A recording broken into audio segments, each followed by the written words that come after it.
Assalamualaikum warahmatullahi wabarakatuh. Perkenalkan, nama saya Nanda Agung Pratama dengan NIM 240510802229. Kelompok 5, analisis pasar pendidikan. Dengan tema apakah gelar sarjana masih menjadi kebutuhan pasar kerja?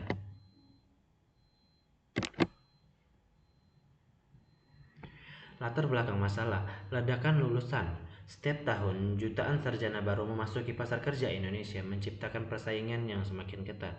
Tingkat pengangguran. Data BPS menunjukkan pengangguran lulusan diploma atau S1 mencapai 5,18%, lebih tinggi dari lulusan SD atau SMP. Disrupsi digital. Revolusi industri 4.0 mengubah landscape kompetisi. Perusahaan kini lebih menekankan skill daripada gelar.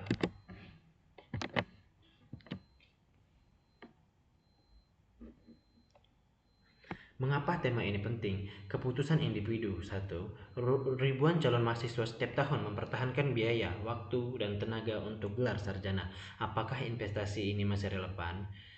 2. Kebijakan publik. Pemerintah mengalokasikan anggaran besar untuk pendidikan tinggi. Validitas prioritas ini perlu dikaji ulang secara berkala.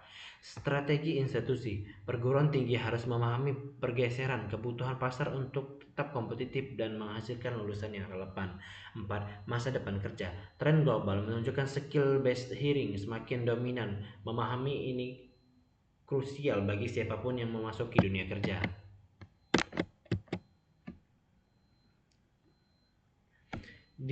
Deskripsi fenomena atau fakta dan data lapangan.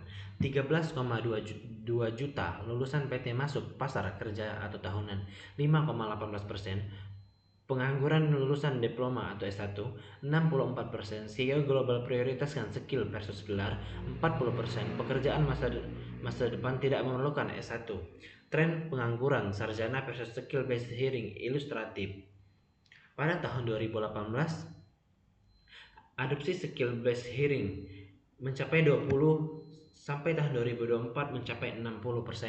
Sedangkan pengangguran sarjana dari tahun 2018 mencapai 0 sampai tahun 2024 tetap ke 0. Kondisi saat ini dan tren yang terjadi, microcredentials atau Bitcamp. Google, Apple, IBM kini menerima kandidat tanpa gelar S1 jika memiliki sertifikasi relevan. 2. Skill based hiring. Blackstone melaporkan 40% rekrutmen tahun 2023 hingga 2024 tidak mensyaratkan gelar sarjana secara formal. Mismatch pendidikan. 5,5% lulusan bekerja di bidang yang tidak sesuai jurusan, menandakan ketidakselarasan kurikulum. Gig ekonomi. Ekonomi digital mendorong kerja berbasis proyek. Freelancer tanpa gelar dapat menghasilkan lebih tinggi. Analisis pasar pendidikan, segmentasi dan targeting. Segmentasi pasar. Demografis, lulusan SMA usia 18 hingga 23 tahun yang mengejar mobilitas sosial. Psikografis, kelompok ambisius versus pragmatis, ROI pendidikan. Geografis, perkotaan lebih banyak alternatif versus rural, gelar sama dengan gengsi. Perilaku, Leonard Pierce versus degree Pierce, orientasi berbeda terhadap belajar. Targeting positioning, targeting tradisional, calon mahasiswa yang mengejar prestis dan kepastian kerja formal di BUMN atau PNS. Target emerging, generasi Z yang menginginkan pembelajaran cepat dan relevan, Bitkom kursus online. Positioning PT harus responsi dari pencetak gelar menjadi pusat pengembangan kompetensi. Perilaku konsumen dan analisis kebutuhan masyarakat.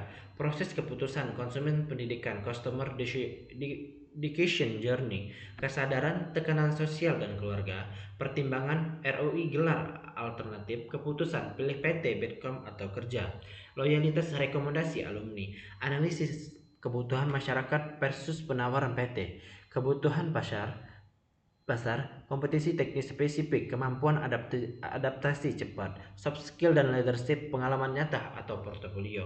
Penawaran PT saat ini, kurikulum teoritis panjang, gelar sebagai sinyal rekrutmen, keterbatasan praktik industri, update kurikulum lambat.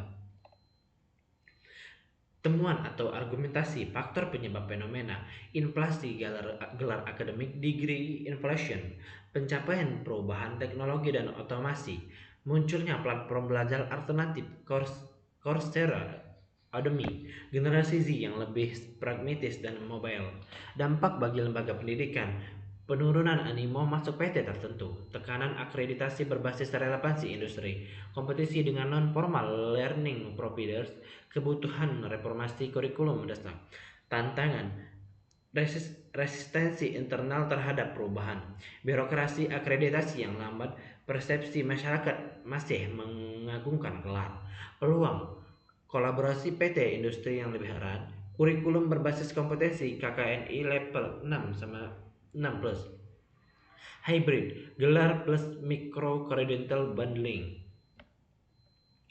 Rekomendasi dan strateginya: 1. Reformasi kurikulum, integrasi proyek industri nyata, magang wajib, dan sertifikasi kompetensi dalam kurikulum formal.